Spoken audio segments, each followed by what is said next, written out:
My daughter called her gift trash, so I gave it to a stranger. I gave my daughter's $200 sneakers to a stranger. And honestly, it was the best decision I ever made. See, my 14-year-old Madison had been begging for these specific designer high tops for months. I picked up extra shifts at the warehouse just to afford them. But when she finally tore open the wrapping paper, the room went silent. She didn't smile. She didn't say, "Thank you," she just stared. Then she looked up at me with total disgust and said, "Dad, are you serious? These are the general release version. I wanted the limited editions. I can't wear these. People will think we're poor." She tossed the box onto the floor like it was garbage. My blood was boiling, but I didn't yell. I just calmly picked up the box, grabbed the receipt, and drove straight to the mall to return them. I was standing in line at the sneaker store, fuming, when I noticed a woman in front of me.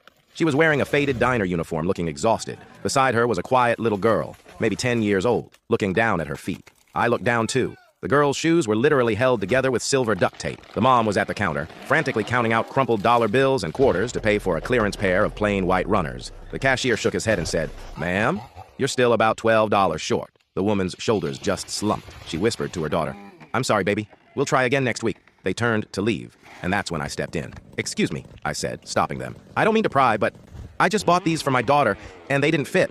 I was about to return them, but I hate dealing with the paperwork. Would she like them?"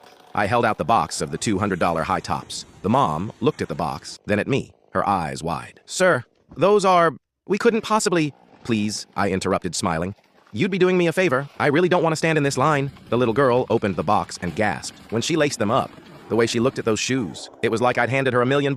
She started jumping up and down, crying, "Thank you, thank you." I drove home with an empty passenger seat and a full heart. When I walked in the door, Madison looked up from her phone and asked, "So, did you get the right ones? Or at least a gift card?"